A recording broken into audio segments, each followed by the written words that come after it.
안녕하세요. 어울림교회 목사입니다. 오늘도 사도행전 강의를 계속 진행하도록 하겠습니다. 오늘의 제목은 역경을 극복하는 믿음입니다.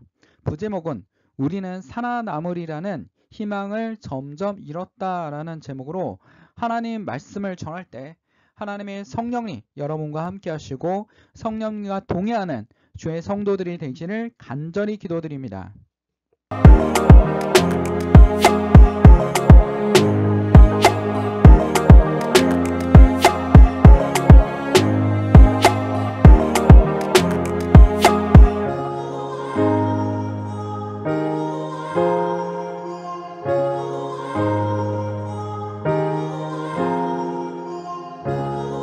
자, 여러분들 포드 들어봤을 겁니다. 포드.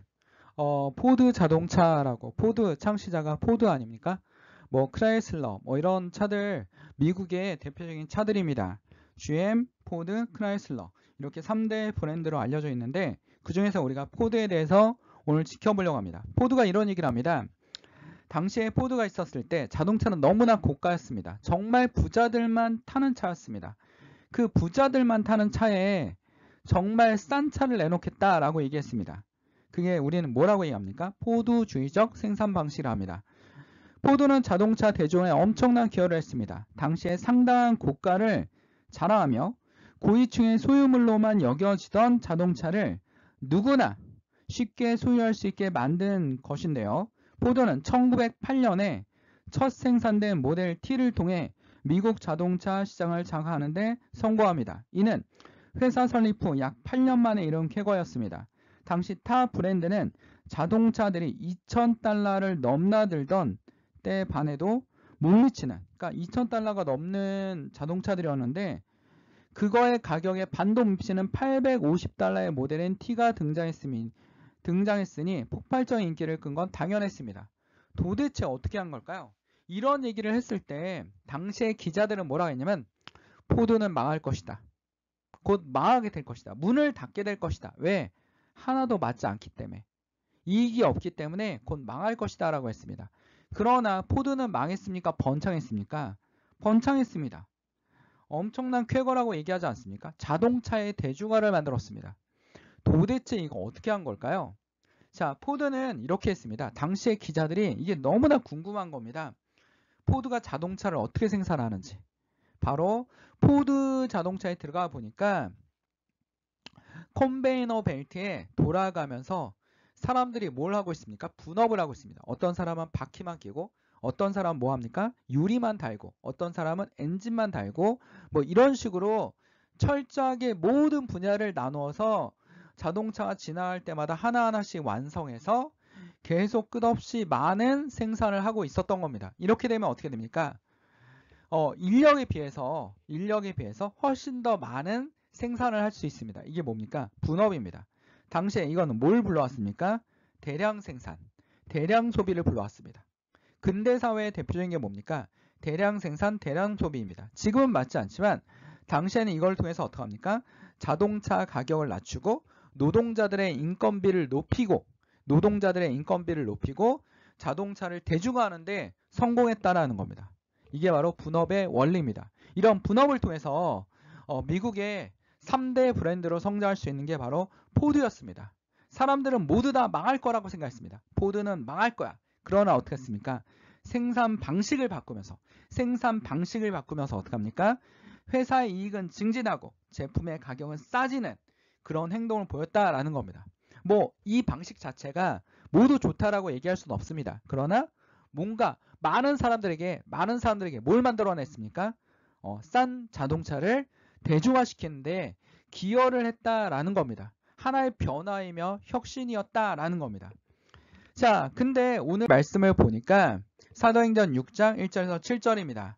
교회가 엄청나게 번창했습니다. 초대교회가 엄청나게 부흥했습니다. 근데 문제가 생겼습니다. 당시 교회가 부흥을 하면 지금도 그렇지만 항상 교회는 뭐가 있습니까? 문제가 발생합니다. 이 시기에 제자들이 점점 불어났다. 6장 1절에 보십시오. 제자들이 불어났다. 성도들이 늘어났습니다.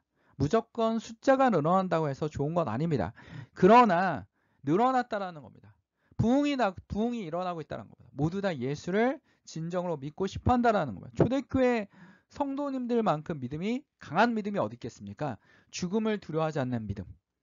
십자의 고난을 믿고 죽음 이후의 부활을 믿는 사람들, 철저하게 믿었던 사람들입니다. 그런데 그리스 말을 하는 사람, 당시에 헬레니즘 문화 시대 아닙니까? 헬라 사람이라고 번역이 됐습니다. 예전의 성경에는 헬라인들이 유대 사람들은 히브리 말을 하는 유대인 사람들에게 불평을 터뜨려왔다. 그러니까 당시에는 언어적으로 이 사람은 헬라어를 하는지 이 사람은 유대의 히브리어 말을 하는지 이렇게 구분을 했다라는 겁니다.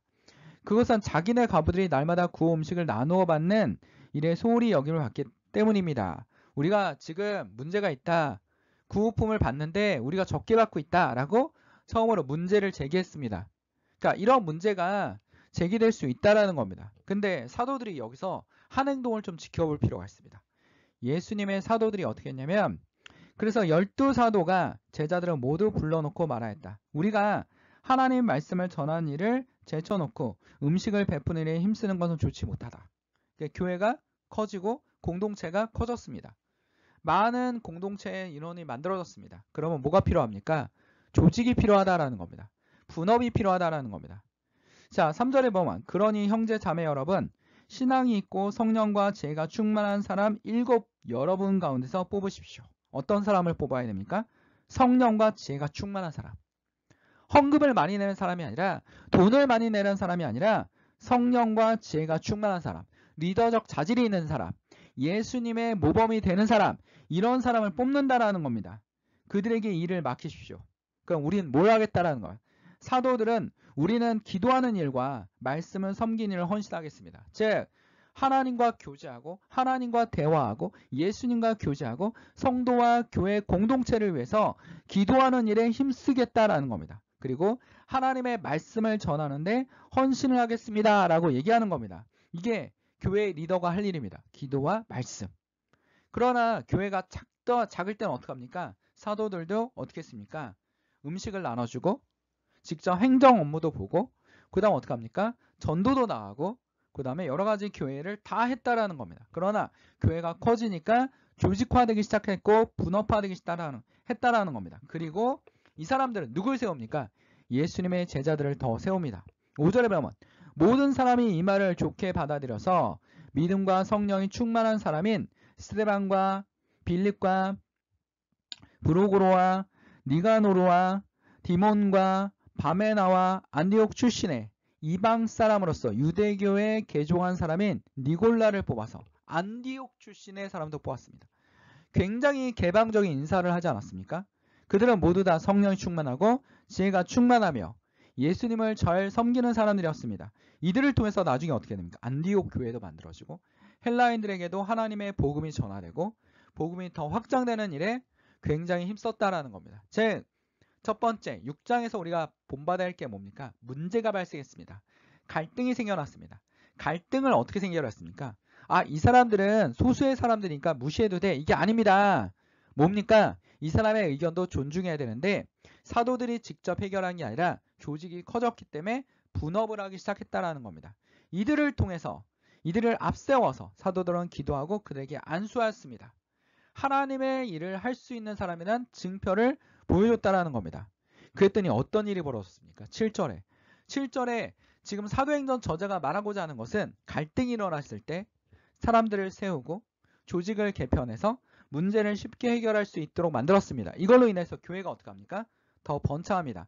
하나님의 말씀이 계속 퍼져나가서 하나님의 말씀이 퍼져나가서 예루살렘에 있는 제자의 수가 부쩍 늘어나고 예루살렘에 있는 제자의 수가 부쩍 늘어나고 제사장들 가운데도 이 믿음에 순종하는 사람들이 많았다. 제사장들까지 그 철저한 유대교에 있는 사람들이 돌아섰다라는 겁니다. 제사장들도 돌아서고 말씀이 퍼져나가고 하나님의 말씀이 퍼져나갔다라는 겁니다. 가장 먼저 할 게 뭡니까? 하나님의 말씀이 퍼져나가는 겁니다. 여러분 말씀에 여러분 마음에 하나님이 존재한다는 건 믿음을 보이지 않는 하나님을 믿는 믿음이 들어가야 된다는 겁니다.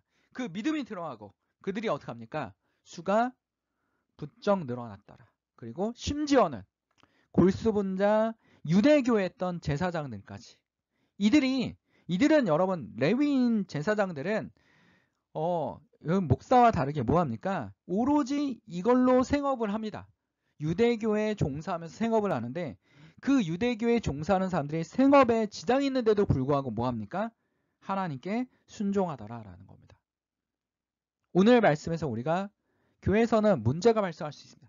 교회 공동체에서는 문제가 발생할 수 있습니다.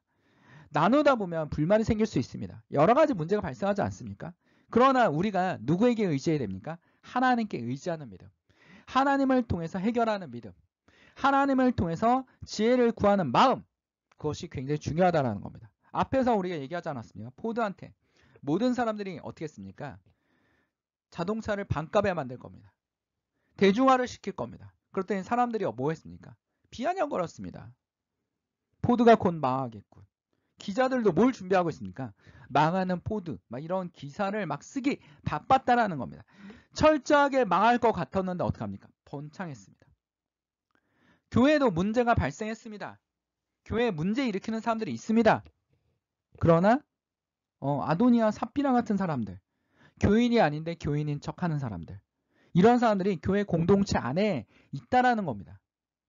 그리고 이 사람들은 교인이지만 뭔가 인본주의적 생각을 가지고 우린 좀 불공정한 것 같아 라고 얘기하는 문제를 제기하는 사람, 이걸 통해서 어떻게 합니까? 교회 조직이 더 튼튼해지고 공동체의 조직이 튼튼해지고 이 문제를 해결해 가면서 더욱더 번창했다라는 겁니다. 근데 우리 사도행전에 보면 이거보다 더 심한 고난이 있습니다. 뭡니까? 자, 고난이 있습니다. 좀 이따 얘기하도록 하고요. 자, 우리 사도행전 11장 19절에 보면 스데반에게 가해진 박해 때문에, 스데반이 순교하지 않습니까? 박해 때문에 끝날 줄 알았습니다. 박해로 끝날 줄 알았는데 흩어진 사람들이 페니키아와 키프로스와 안디옥까지 가서 유대 사람들에게 말씀을 전하여. 그런데 그들 가운데는 키프로스 사람과 구레나 사람 몇이 있었는데 그들은 안디옥에 이르러 그리스, 헬라인 사람들에게도 말을 하여 주 예수를 전하니라. 여기 집사님 중에 뭐가 있었습니까? 안디옥 사람, 헬라인 사람들이 있었습니다. 이들이 전했다라는 겁니다. 위기를 기반으로, 교회의 갈등을 기반으로 어떻게 합니까? 교회 공동체는 퍼져나왔습니다. 뭐 건물이 커졌다는 게 아니라 뭡니까? 믿는 사람들이 늘어났다라는 겁니다. 믿는 사람들이 늘어났다라는 겁니다. 여기 저기 막 사람들이 늘어나고 있다라는 겁니다. 이게 뭡니까? 진정한 예수 그리스도의 부흥입니다. 지금 여러분 사회 형편을 보십시오. 어떤 일이 이루어지고 있습니까? 첫 번째, 인플레이션. 돈의 가치가 떨어지고 있습니다. 물가는 너무 오르고 있습니다. 자고 일어나면 물가 오릅니다. 난방비도 오릅니다. 심지어는 수도세도 오르고 있습니다. 이런 가정들은 월급 빼고 다 오릅니다. 소득은 줄어드는데 월급 모든 게 다 오릅니다. 어떻게 합니까? 허리를 조여야 되지 않습니까? 이런 위기감, 걱정, 스트레스 이런 게 지금 많이 있지 않습니까? 자, 그랬더니 인플레이션이 끝나니까 뭐가 올 거라고 위협하고 있습니까? 디플레이션. 디프레션. 뭡니까? 디플레이션. 경기 침체입니다. 스태그네이션이라고도 얘기하죠. 디프레션을 통해서 경기 침체가 올 것이다 라고 얘기합니다. 경기 침체가 오고 있습니다. 경기 침체 뭡니까? 실업자가 늘어나는 거죠. 일자리가 줄어드는 거죠. 뉴스에 보면 모모 기업이 대량 해고를 했습니다. 명예퇴직을 받고 있습니다. 이런 뉴스가 나오지 않습니까? 심지어는 유튜브에서 구글 직원이 해고당하는 영상을 올리면서 울고 있는 장면까지 나옵니다. 이게 지금 형편입니다. 심지어는 뭡니까? 환경오염을 통해서 지구온난화, 날씨 변화가 예측하기 힘들 정도입니다. 한 대한민국인데 우리나라 여러분 냉대기후 아니면 온대기후 아닙니까? 거의 온대기후에 있는 나라입니다. 근데도 불구하고 막 겨울에 요 며칠 전에 어땠습니까? 한대기후처럼 막 낮에도 막 영하 10도, 밤에는 영하 20도, 25도, 뭐 체감온도는 30도, 40도 이런 일들이 벌어지고 있습니다. 막 비가 엄청나게 쏟아지지 않나? 그 다음에 가뭄이 일어나지 않나? 또 뭡니까? 눈이 엄청나게 오지 않나? 뭐 다른 나라를 보면 더 심합니다. 거기에다 전쟁까지. 주요 자원을 가지고 있는 나라들이 전쟁을 하고 나니까 세계의 물가는 급등하고 세계화는 무너지고 어떻게 되고 있습니까? 서로의 대립과 갈등이 일어나고 있습니다. 불안한 뉴스들이 쏟아지고 있습니다. 이런 뉴스를 볼 때마다 우리가 어떡합니까? 힘들어. 거기다가 코로나 끝나면 자영업이 좀 잘 될 줄 알았는데 경기 침체래. 인플레이션이래. 재료값은 올라가고 원자재 값은 올라가고 뭡니까? 물가는 올라가고 거기다가 경기 침체돼서 사람들이 지갑을 열지 않습니다. 그러니까 자영업자도 힘들어지는 거죠. 이게 굉장히 힘듭니다. 이런 힘든 역경에 우리는 누구를 중심으로? 하나님을 중심으로. 하나님을 중심으로 생각해야 된다는 겁니다. 사도 바울도 열심히 하나님을 헌신했지만 역경이 없었습니까? 로마로 가는 전도 여행에 폭풍을 만났습니다. 자, 여러 날 동안 해도, 자, 사도행전 27장 20절을 보십시오. 여러 날 동안 해도 별도 보이지 않고 거센 바람이 심하게 불었으므로 우리는 살아남으리라는 희망을 점점 잃었다라고 써 있습니다. 그러니까 모든 사람들이 이제 죽었구나. 폭풍이 너무 심해. 태풍이 심해. 모든 걸 다 버렸어. 배에 있는 물건들 다 버렸습니다. 가라앉지 않게 하기 위해서. 그리고 먹을 것도 없습니다. 그리고 희망도 없습니다. 언제 죽을지도 모릅니다. 근데 이러한 역경 속에서 사도 바울이 나 하나님 열심히 믿었는데 하나님을 열심히 했는데 왜 고난이 찾아오냐 이런 얘기했습니까? 아닙니다. 반드시 아무도 죽지 않을 것이다 라는 희망을 품고 있었습니다. 그래서 희망을 품고 이 역경을 이겨냈습니다. 역경을 이겨내자 사도행전 28장에 뭐가 등장합니까? 섬 사람들이 그 뱀이 바울의 손에 매달려 있는 것을 보고 이 사람이 틀림없이 살인자이다. 바다에서 살아나왔지만 정의의 여신이 그를 그대로 살려두지 않는다 하고 서로 말하였다. 그런데 바울은 그 뱀을 불 속에 떨어버리고 아무도 해도 잊지 않았다라고 써 있습니다. 정말 놀랍지 않습니까? 역경의 역경이었습니다. 살아남아서 사람들이 막 놀라했는데 뱀이 사도 바울을 가서 물어버렸습니다. 독사가 물었죠. 그래서 사람들은 얘기합니다. 지금도 사람들이 이렇게 얘기하지 않습니까? 2000년 전이나 지금이나 말하는 게 거의 차이가 없습니다. 저 사람은 저주를 받았어. 정의의 여신이, 그리스의 여신이겠죠. 그리스의 여신이 용서하지 않았어. 죽었을 거야. 근데 사도 바울 여기서 죽었습니까? 죽지 않았습니다. 사도 바울 나중에 순교하지 않습니까? 죽지 않았습니다. 역경의 역경입니다. 우리 역경성에 누굴 붙잡아야 됩니까? 예수 그리스도를 붙잡아야 됩니다. 지금의 환경이 아무리 힘들고 어려워도 사도 바울이 전도할 때도 정말 힘들고 고난의 연속이고 뭐였습니까? 힘들어도 사도 바울은 누굴 놓지 않았습니까? 예수 그리스도. 그 잘 나가던 사람이 가말리아 문화에 최고의 학벌에 바리새인 중에 바리새인이고 유대인의 종교 지도자로 금수저였던 사도 바울이 뭐 했습니까? 모든 걸 내려놓고 오직 예수 그리스도에 미쳐서 사람들이 뭐라고 합니까? 네 지식이 너를 미치게 했다라고도 얘기합니다. 근데도 사도 바울은 그 신념을 우리는 바라볼 수 있어야 됩니다. 사도 바울도 이렇게 엄청난 믿음을 가지고 믿었다라는 것은 예수 그리스도가 직접 사도 바울을 만났기 때문이라는 겁니다. 살아 계시다라는 겁니다. 그 신념을 통해서 어떻게 합니까? 우리는 이겨나가야 될 것입니다. 사도 바울도 힘들었지만 이겨나갔습니다. 다윗도 힘들었지만 이겨나갔습니다. 요셉도 힘들었지만 이겨나갔습니다. 오직 예수 그리스도의 힘입니다. 오늘 말씀을 정리하려고 합니다.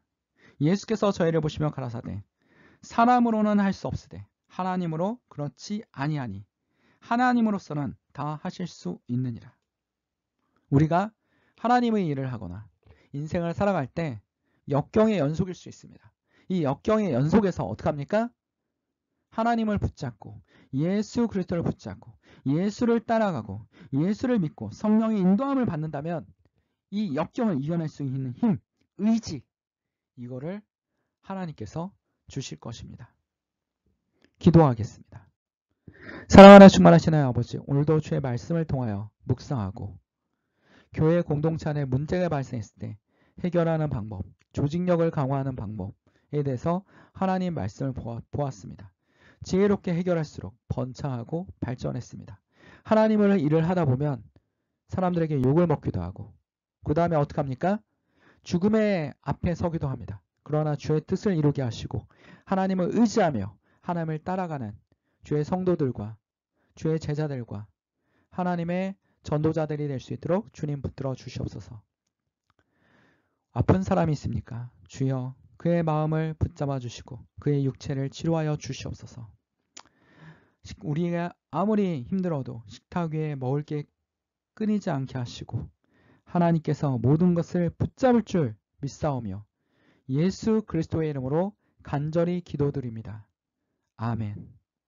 하나님께 영광의 박수를 올립니다. 어울림교회 말씀 창고 임목사였습니다.